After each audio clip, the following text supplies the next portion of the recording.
Welcome to the first VOCARIUM reading of our 2019 season. I am so sorry to be the bearer of the tidings that one of our guests will not be able to read tonight.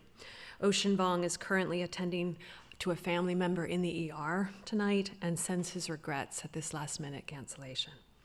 Our thoughts are, of course, with him and his loved ones tonight, and we are deeply saddened by this news.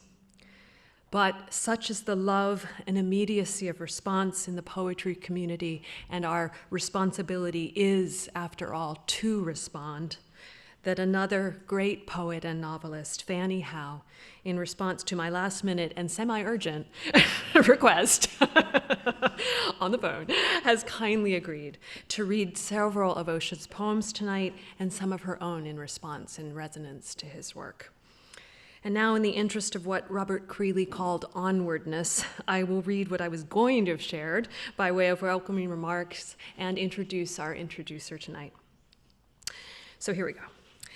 Tonight, it's such an honor to bring together two poets, one present and one absent, who are renovating our attention toward the days and quite possibly end days or end times in which we find ourselves, whose work has, in the case of Brian Teare's, fearlessly has trod the common grounds of our hurt world, whose poems have evolved a compassionately embodied consciousness, and whose words are so many steadfast stents, keeping the pathways open between beings and beyond being, and whose latest books, from which one of them we'll read tonight, or were to have read in the other case, move us through the earthly wombs and dooms of love. And by dooms, I mean here the ends and purposes and furthest points, not simply the sense of terminus. We sometimes forget that Cummings' poem continues to say that the man he loved pushed and persisted through sames of am and halves of give, singing each morning out of each night. He moved through dooms of love and depths of height. And though, as E. Cummings goes on to say, the whys, meaning the questions, completely weep, love is the whole and more than all. I cannot help but think of this plaintive, in extremis, gorgeous, as in full-throated, and there I'm thinking of Ocean's word on earth, where briefly gorgeous, gorge, full-throated and sentient song in conjunction with the comprehensive dimensions and intense tonalities of the poets we will hear read tonight. Tonight, I have asked Kevin Holden, an author, critic, and translator of equally startling, sensate, epistemological, and insistent work. So how's that go for you? Whose books include Solar and Birch, Solar from Fence Books and Birch from Asada, to present the introduction. And please welcome him, but bear in mind that he had at the last minute to refangle his foreword given Ocean's absence, so it was particularly generous of him to come tonight. Thank you so much, Kevin. Please welcome him.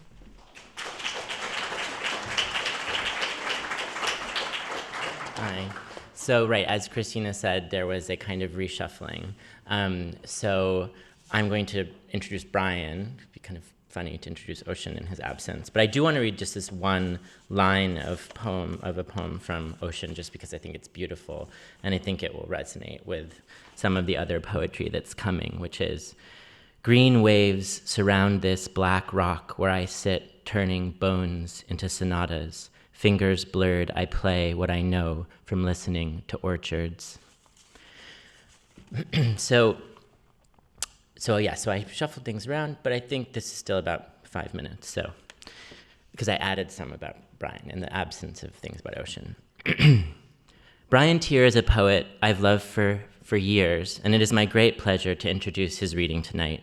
His poetry is remarkable in both depth and range, in its variations of form, fragment, voice, its explorations of reality. full of intellectual and emotional insight, at once dialogical and warm, and engage in rigorous, almost phenomenological investigation, the poems in his newest book, DOOMSTEAD DAYS, carefully and probingly open up lived experience, make it see itself, unfolding a space between the observer and its objects, tracing its disappearances, its loops in and out of presence, here, there. The lines are impossible, ferocious, sweet. Words are crystalline, often heaping. Syntactic units are beautifully long and winding. There are fantastic sounds and rhythms, bunching up and loosening, shifting pace delicately, gathering inertia, densities that unfold across subtle line and stanza breaks, buoying you up and letting you down.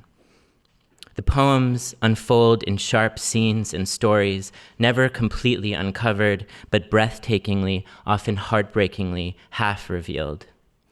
Teare's poetry is suffused with a particular humanity. It is amazing in its humanness, its honesty, its concerns for an ethical relation to the natural and urban worlds, to writing, to an other. Quote, "Everywhere we live, we destroy life. I could walk due north all my years," end quote. The poems are, as in the saying, in a constant state of departure while always arriving. Some are very bodily, others bodiless and strange. Their unwinding makes possible a relation in which the reader, I think, starts to see thought, pain, memory, etc., while simultaneously experiencing them herself. That is, and I imagine this must be true of all good poetry, thinking is not theatricalized, it is enacted.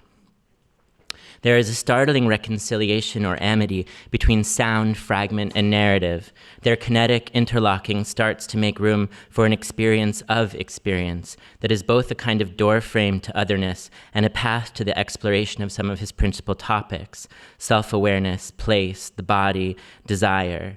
The spaces of forests, mica, hikes, and trails, and of the city, wires, empty cars, and pollution.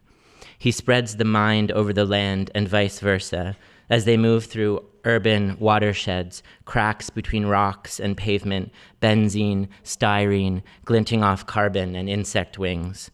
Quote, "A fit occasion to say a litany of their names: dogtail, foxtail, beard, barley, rye," end quote. So much liberty and loss. Teare has the courage to be simple and incredibly complex, to embrace the personal and emotional in all the intricacy that they are. He peels through layers of dense moral constructions, panning for an ore that is the union of the cerebral and the emotional, demonstrating and exploring their essential and irreducible relation, sparking the electricity that happens in their joining.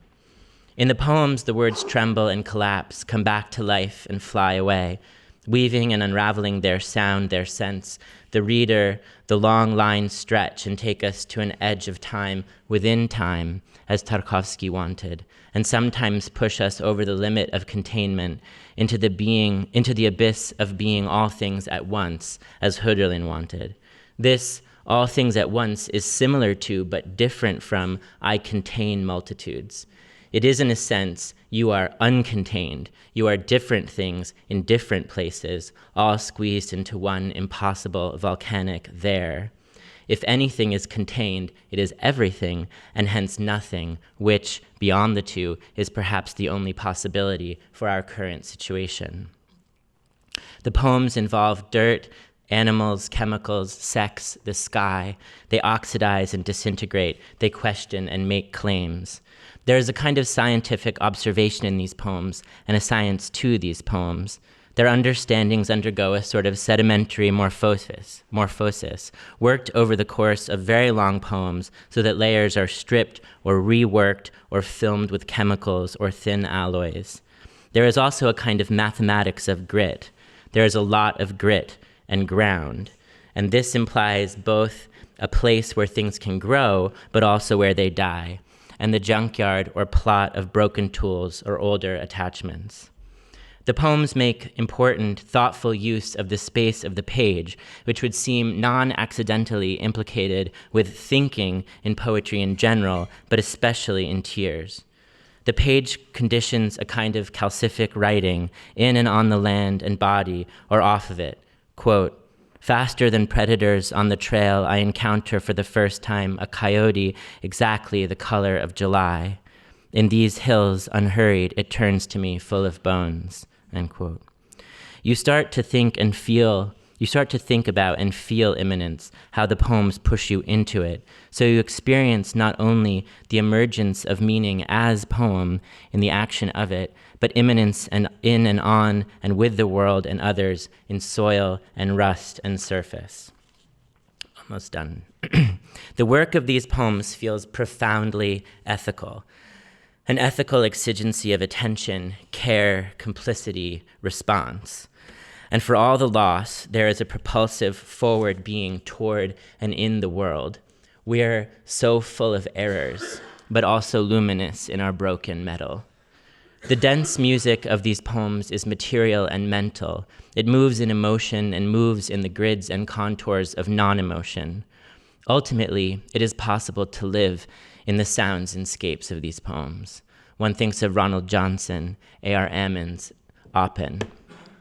Alienation and invention are fused in a lonely kind of reduction, ascesis and fullness at the same time, adding and subtracting, excess, holding, giving, and withholding. The outer world, the schist and rock, and the inner, the skeleton and joints. I read a line of Jean Genet recently about that which, quote, no man could resist, no man could endure. And that is how I see this book, longingly, hungeringly, painfully, hopefully. Please join me in welcoming Brian.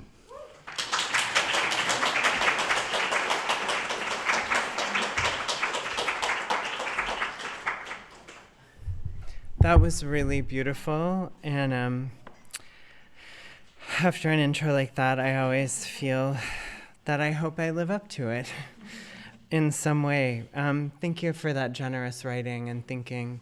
It was such an honor to be invited to read with Ocean, whose work I love, and whose writing about trauma and memory and embodiment and identity and violence I find so necessary and so moving. So I'm very sad for his family, because everyone who's read his work knows what family means to him. But I am very happy to read with Fanny, whose work I've been reading for at least 20 years, with always, I feel like, making me a better thinker and writer. So I'm going to read 4 poems, a meditation, a walk, a meditation, and a walk. And the first 2 take place in Vermont. And all of these works are watershed works. So the first 2 take place in the Lamoille River watershed, which is around Johnson. And then the second 2 take place in the Schuylkill River watershed, which is part of the Delaware, larger Delaware. For those of you for whom that matters, there are other things happening, so pay attention to whatever pleases you. And this will be about 22 minutes total. Sitting River Meditation. At night, the river, frozen over, fits its bed like a key, its lock. The current keeps turning, but the surface won't open. I can hear ice click, shift, its crystalline pins caught. 20 miles south of Lake Eden, its origin, the Gihons near its end. After the old red mill, before it enters the Lamoille, it falls flat, a closed door. Wrong key in the wrong lock. I like to put my mind where 2 worlds meet and agree to disagree. The teachers say, take up the water, make it your body and mind, make it thought. But I think I must think the way elements make temporary arrangements with weather. Hydrogen locked to oxygen, each strong molecule expands a lattice of tetrahedrons. All their new shapes make ephemeral color, the way what light there is at midnight heightens ice, brighter briefly than snow, and toward that whiteness my mind pushes outward from the interior where olivine water washes over gravel and sand. Thought exerts drag against the icy underside, and I feel a border. Experience can't cross over into knowledge. The way in front of paradox, my mind stops. For 5 years, my ill body killed me while it kept me alive. On the bank, bare brambles catch snow, weighted with rain that falls straight down, hissing as it hits the ice. Who am I now? Above, mountains. Below, the river. Both moving and still, inaccessible and everywhere, being is and keeps to itself. Hidden in emblems of the outward, seeds extracted from bracts of a dry pine cone. The spring equinox is near. Rain coaxes the icy lattices to relax into laps, little cracks mid-river. It's so quiet, I hardly feel desire. But its soft force flences the strongest water from thaw. There, at the thinnest brink, kinesis that resists stillness, thinking on thinking, the current pulses. And this poem is called Convince Me You Have a Seed There. It is a slightly longer walking meditation, in part triggered by reading an article about genetically engineered trees, and also reading Thoreau at the same time, who has a really wonderful kind of natural science. He was like one of the first people to articulate the succession of forests in a scientific manner just through his sheer seasonal observation. And so those two things collided. Sometimes that helps people. I'm also someone who's like, I just like the music of things, obviously. But that might help you if you're sort of like, screw music, I want like a story, give me a story, which is also a valid desire. Convince me you have a seed there. Off Plot Road in March thaw, I stop in a stand of red pines to listen to tilt as each trunk follows wind in its crown and sounds grain against grain, straining noise as intimate as that of a joint aching into age.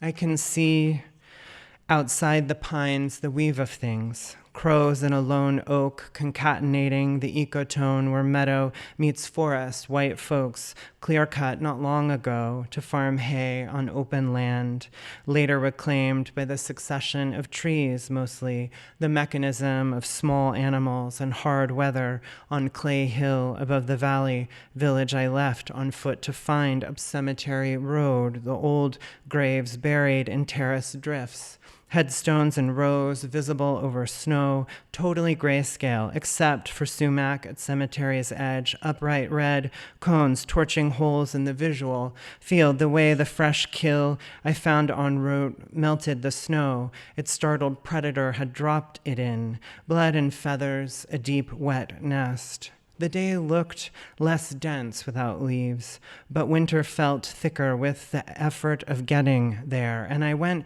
on past graves holding settlers and Civil War vets until the pines seemed to charm me out of myself, to stop and stand and think, touching their live hard sides of Plato's vision, the human not an earthly but a heavenly plant, the soul housed in the head, threaded down out of abstract heaven to live in the physical soil, the human rooted in the two worlds I look up to see, each trunk, unsettled by wind, torque makes groan and crowns twist against roots in earth the way I might fight an idea that seizes me with its weather, and I wonder what it sounds like, the loblolly. Bioengineered by Arborgen, its genes spliced with Monterey pine, mouse ear cress, sweet gum, and even E. coli to become disease-resistant, a super tree, trademark. What makes a tree, the website asks, valuable, and answers superior growth, maximum value. Approved by feds, its dense, straight-grained wood climbs to 46 feet over 9 growing seasons, each tree a version of Plato's vision, an earthly plant imbued with eidos, enough to better bring it to market, the heavenly power that keeps the tree reaching toward it. A cold winter's warm day filled the walk uphill with thaw, falling loud from eaves and limbs, and rills thrilled the angled road. My socks are wet, and I stand thinking of Thoreau, who wrote, "Convince me you have a seed there, and I am prepared to expect wonders." And I think of transgenic pollen germinating after it travels hundreds of miles, and how farmers can't contain cross-pollination between spliced and wild species, and how hybrid trees will intertwine with the hungers of the red squirrel, paws sideways, bright against dark bark and acorn between its orange teeth. And I do not move further toward the laboratory future sown in genes chosen and fused to produce fruit and fall to seed a kind of life not yet legible to us. I want to believe wind will make new wood grain grown, and yellow curtains of pollen will billow after mud season finishes off a long winter. I want to believe birds will drop coniferous seeds in fields cleared of old red oak, and rodents will store hordes of acorns that will root and rise after fires, clear out dry pines, and all will continue the succession of trees in a world in which will touch others invented for a profit, made ontological, the very genome grafted to capital. I stand inside the charm the stand makes out of wind, the stand someone planted and didn't harm or harvest, and so has persisted beyond human use for so long. The base of each trunk is ringed, thick with moss, watered by runoff, washing nutrients down yards of bark. Years of touch create this color, collaring the pines with a green brighter than their needles. Material relation, the ensoiled soul we're rooted in, the way heaven derives itself from words for sky and words for stone, the way a birch has infiltrated the symmetrical stand at an angle, weighted by snow, its rough trunk bent and its bark sloughing off botched swaths around lichen in wide ruptures, working upward, a sort of saffron stain, the startle of fox piss in winter.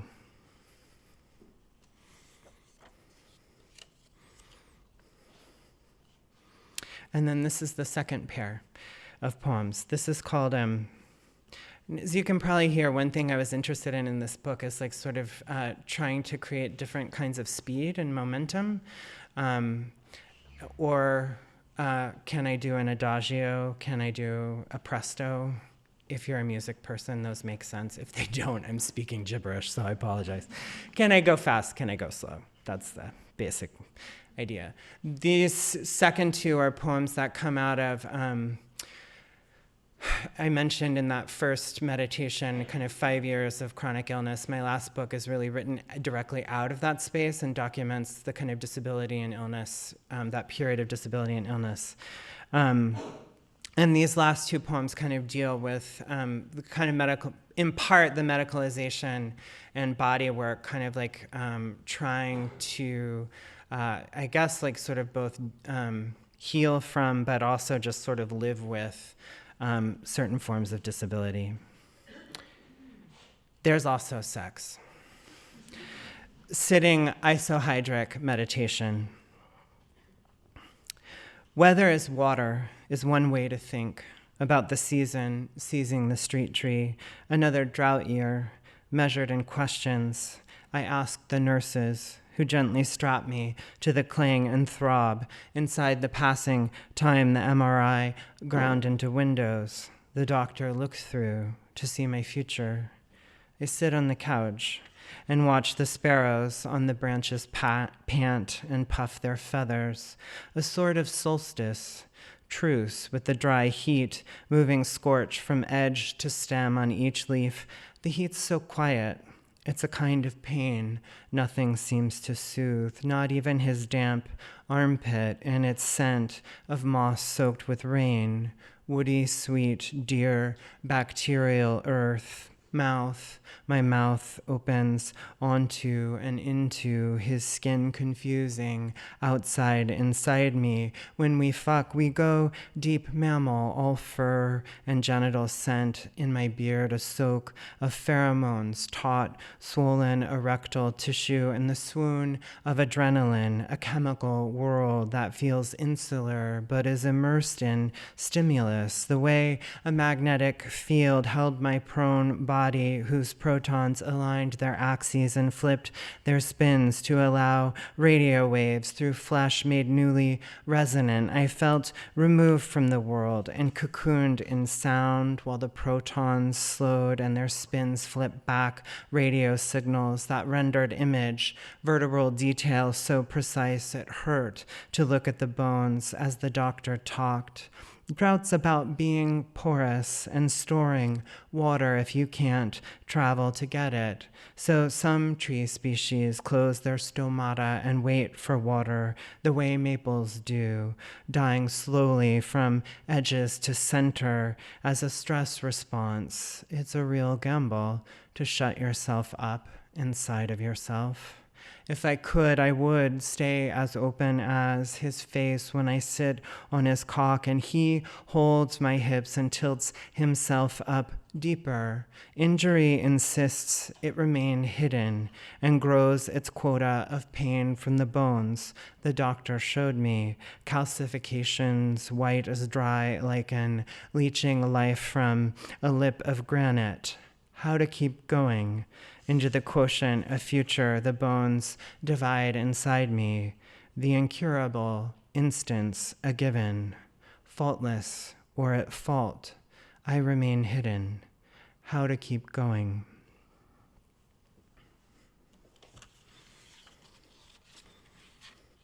And then this last poem is the title poem of the book called DOOMSTEAD DAYS.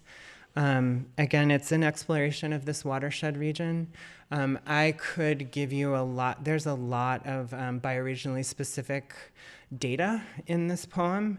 I am not going to sit here and bore you with a long list of definitions of like anadromous and blah, blah, blah. Like, just go with it.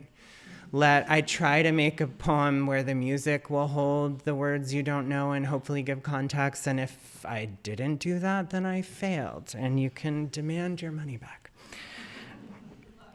Yeah, good luck for this free event. And this is a slightly longer poem, but goes at a pitch, so it'll be over soon. DOOMSTEAD DAYS. Today's gender is rain. It touches everything with its little silver epistemology, modeled like a brook trout with 100 spots, white as bark scars on this slim trunk thrust up from one sidewalk square, the 4 feet of open ground given a street tree, twiggy perimeter continually clipped by parking or car door or passing trash truck that snaps an actual branch. I find haunting the little plot its winged achenes auto-rotate down to. It's not that I don't like a wide sidewalk or the 45 bus that grinds right by, but if organisms didn't insist on forms of resistance, they'd be dead, of anthropocentric technomechanical systems whose grids restrict the living through perpetual stress that elicits intense physical response, like an animal panic hitting the psoas with cramps, or root fungus sunk in the maple's allotment of city property as tolerably wide as the migraine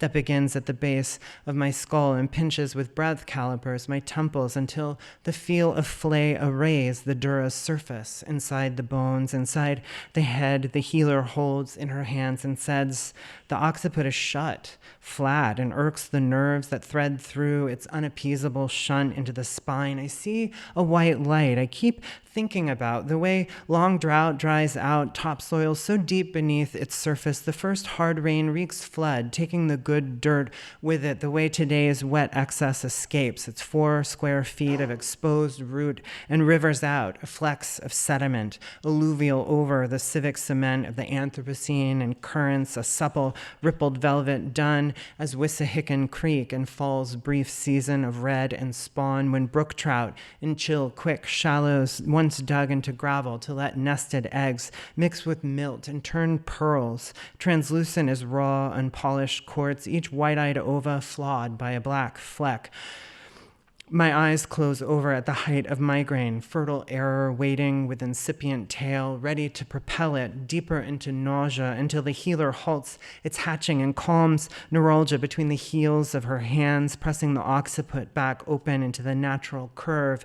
The bones forget the way the banks of the Wissahickon have forgotten rapids, rinsing schist shaded by hemlock that kept the brook trout cold, each pattern aspect of habitat lost, first to dams and mills and industry runoff and plots of flax Germantown planted for paper and cloth made with water's power and hauled out of the precipitous gorge up rough narrow roads south to the city port before adelgids took the crucial dark from under hemlocks, sun heating the rocky creek down steep rills to the lower Schuylkill, wide in its final miles, dammed at Fairmount for 2 centuries of coal silt and dredge, fabric dye and sewage that gave rise to typhus and refinery spills that gave rise to fire, rinsed by this gender that remembers, current circuit, anadromous shad and striped bass, leaving the Atlantic, heading upriver, shedding salt water for fresh in runs whose numbers turned the green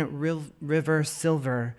If color counts as epistemology, spring sun on the backs of 1,000 shad is a form of knowing, local to another century, and the duller color of ours is the way the word gender remembers. It once meant to fuck, beget, or give birth, sibling to generate and engender, all fertile at the root, and continuous as falling water, molecules smoothing the sparkling gnarl of Wissahickon schist until its surface mirrors their force, the fuel element and fundament alike derive thriving from being at its biggest when it's kinetic, energy headed toward intensity, everything's body connected by this totally elastic materiality. I feel as ecstatic, wide dilation when the shut skull gives up resistance to the healer's hands and the occiput opens its bones. My mind's eye goes, okay,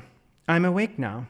Rowdy with trout, so as relaxed. My body's a conduit. It roars with water, passing from past to present through pipes and riparian, ecotones alike, all of my fluids, pollutants, cycling back into my own watershed, toxins and heavy metals bonded to blood, stored in liver and fat, C8, glyphosate, mercury, and lead. It's awkward, okay? I keep thinking about the man who asked me to visit his doomstead, which seems kinky for a first date.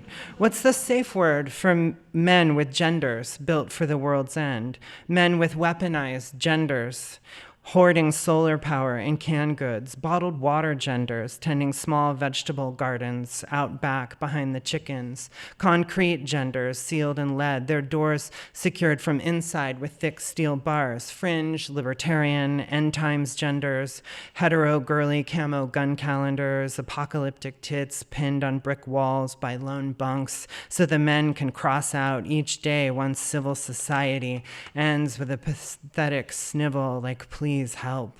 Doomstead men live doomstead days already, sealed in extreme fiction, as if there were ever a way to stay safely self-contained, by which I mean the Anthropocene is its own gender, biospheric in scale, its persistent flux from fossil record to Antarctic ice core, so uncontrollable we all exhibit it with a local sense of personal chosen expression, strategic or contingent, like fertility, medicalized, tracked, managed, or casual, happy fucking without a condom, risky given the odds leveraged against us and the blameless microbes seeking homes in our nooks and tubes. So I don't visit his doomstead, a psychic structure I feel in my head as blocked thought. I watch play out in the Schuylkill where it pools wide, shallow with silt above Fairmount Dam. I stand on the bank and I know I'm not supposed to posit an analogy between the river and my body, but courtesy of this dam, the city siphons its water into me, another human intervention diverting its path, each of my cells a little prison the river sits in, so we're related on a molecular level so intimate. I think I can say it wants speed and movement, free enough to jump the strained relation to human needs.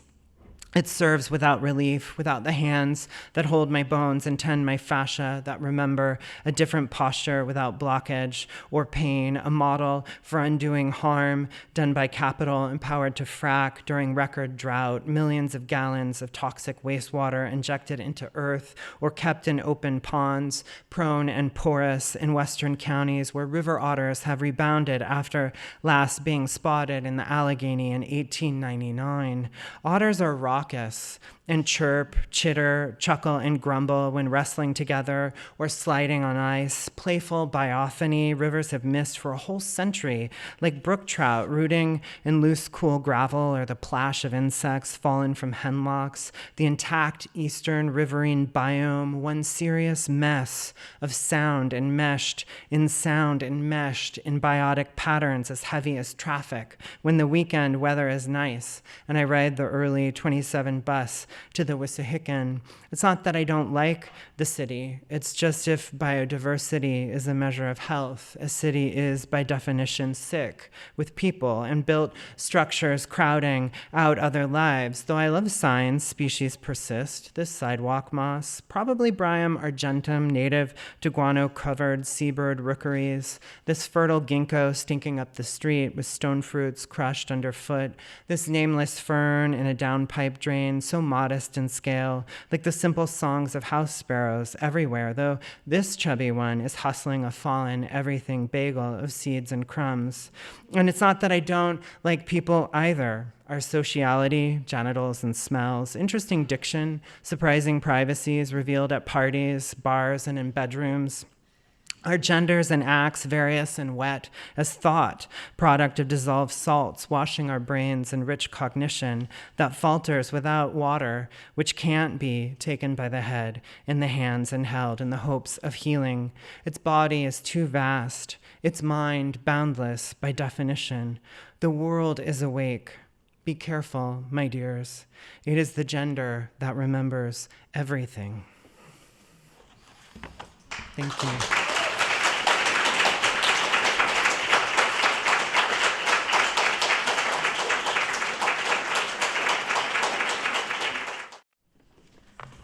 Brian, what are these made of? They look like little flowers, but they're cloth. That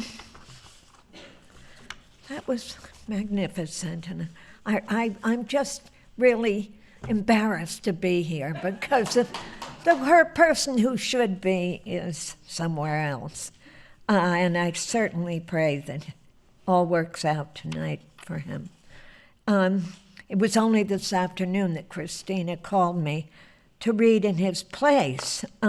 So I haven't had the time to do justice, but what I'm going to do is read some of his and do a kind of callback of some of my own, because it is really, we shared the 20th century nightmare in consciousness. He was more physically affected because of the history of Vietnam and his family. But as the monsters who portrayed and gave birth to that, I certainly grew up deeply aware of the violence around the world, and I'm very moved by his poems. So I'm going to start with one of his called Someday I'll Love Ocean Vuong. Ocean, don't be afraid. The end of the road is so far ahead, it's already behind us. Don't worry, your father is only your father until one of you forgets. Like how the spine won't remember its wings, no matter how many times our knees kiss the pavement.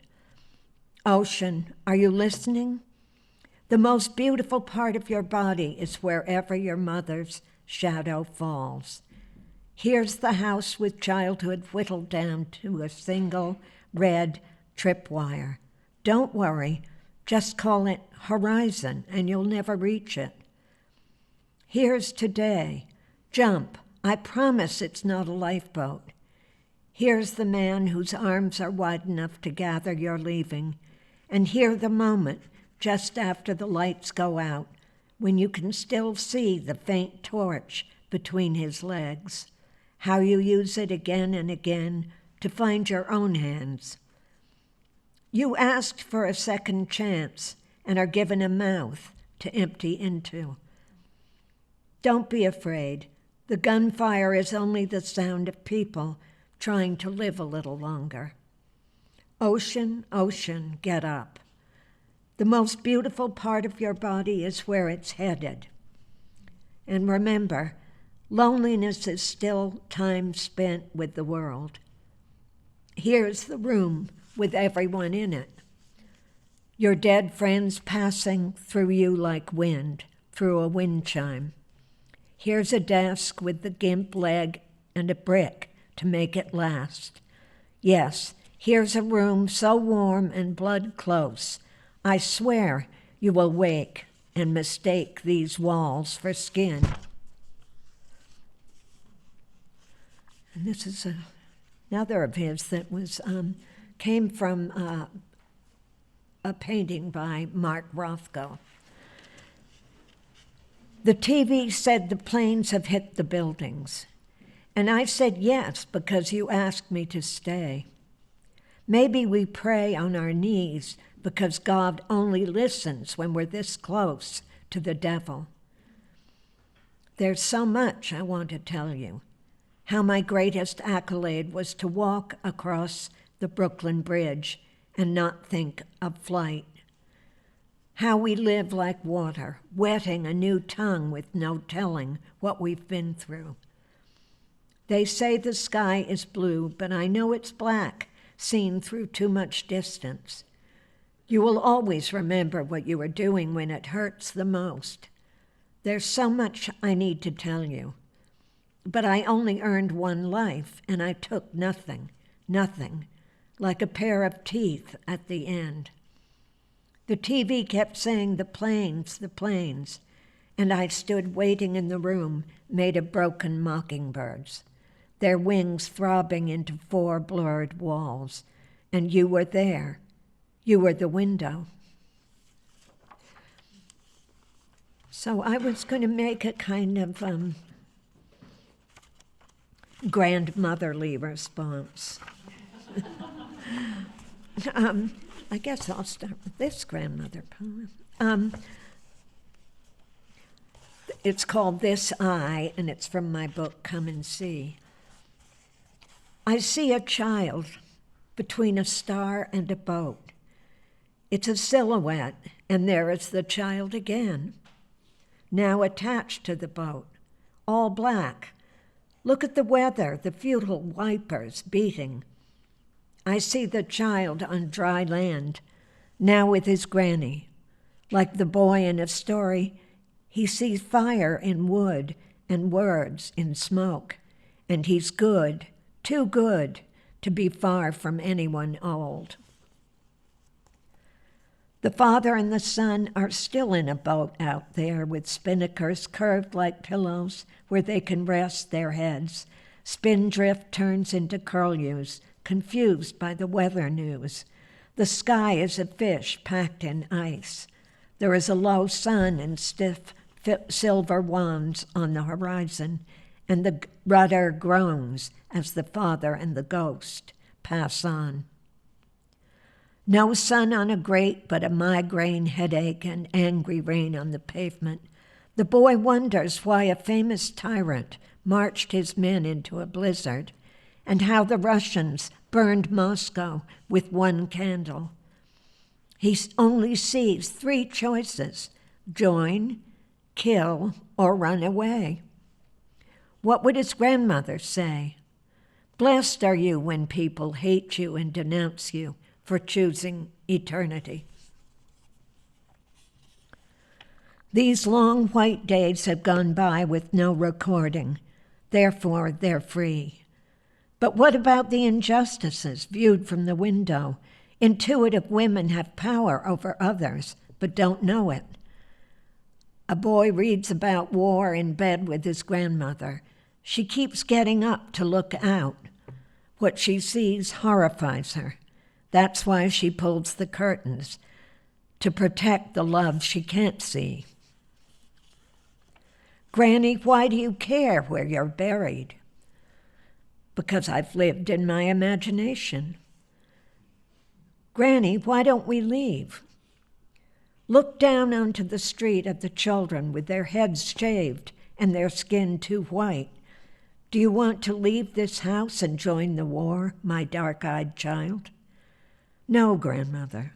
Let's pull down the shade then, open the book, and read.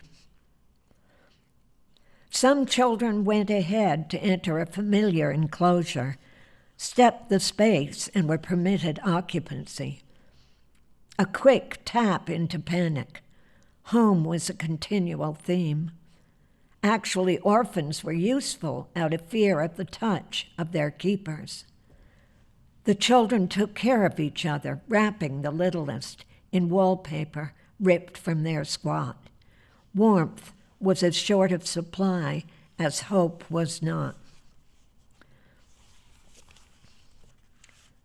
And then I'll read one more from mine and then end with one of Ocean's. The monk is a single, and so am I. But which kind? All of them from young to wild, and the boyish one, mine, cared for the weak, until there was no one to care for him, besides an old woman who lived as a she. I became penitent sequentially, first in sandals, then in boots, then with a hood and bare feet, now night-bound, now nude, then old. The slide downhill on my back to a ledge and the sea out there in a city to the left of the mud, the place they call an area, preparing for an earthquake, under shade and crowds of hungry old people lining for bread. One woman collapsed on her side and another helped her up, and I was let into the bunker by the best kind of communist. There was orange vomit on a large cape over a large woman. The hills, no bells. I went down there for what reason? Not to enter a cell. Luckily, no one was white. We discovered we were in a loft space from the olden days that I indicated pleased me because I couldn't get my body out no matter what. I paused long enough to encounter a slender elder with the delicate posture of a Rastafarian. The people were indifferent, as they are to whites, but polite. The lean man showed me the door in colorful clothing, but there was a huge blast from the building beside us, and we ran up rickety stairs to look at what was now a structure speared with broken glass and stone. A worker was already being transported on a stretcher. We looked around at the mess, then went inside to discuss our love of failures, every one of us. I hauled so many children after me with ropes and spears and nets, like sea creatures that others would eat. Without them, I have no purpose. As in the gospel account, I believed in their belief. But now there would be what? For he, the little one, was kneeling and saying, "You must run." The lover I still loved stayed near the door. So I raced off. You stood when the police came, seeking coherence in everything. The total machine of retribution presses on, regardless of a prayer or what a person did. This is incredible. We're breaking up. And then this is a poem by Ocean Vuong called Kissing in Vietnamese.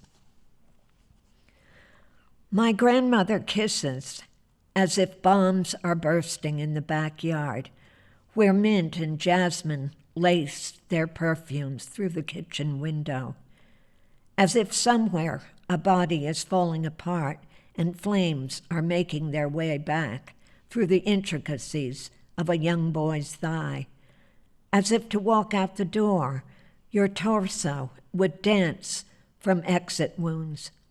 When my grandmother kisses, there would be no flashy smooching, no Western music of pursed lips. She kisses as if to breathe you inside her, nose pressed to cheek so that your scent is relearned and your sweat pearls into drops of gold inside her lungs, as if while she holds you, death also is clutching your wrist. My grandmother kisses as if history never ended, as if somewhere a body is still falling apart. So there we are. Thank you.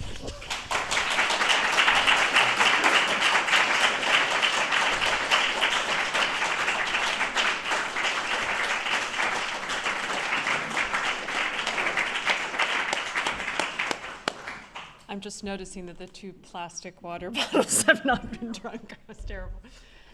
I was reminded just now of this description of the transcendentalists as a group of people that recognize that no single human being can achieve what the society requires, and that each must be a resource for each other and reprieve. And Emerson called it the law of undulation. And I was thinking of that tonight, what you did for us, Fanny, what you did for the waters and for the people, and Kevin, what you did for both readers, and for what you all did too by contributing to tonight. So thank you so much. And there are books outside, there are people up front. Please commune with them. Thank you so much, and our love to Ocean's mother.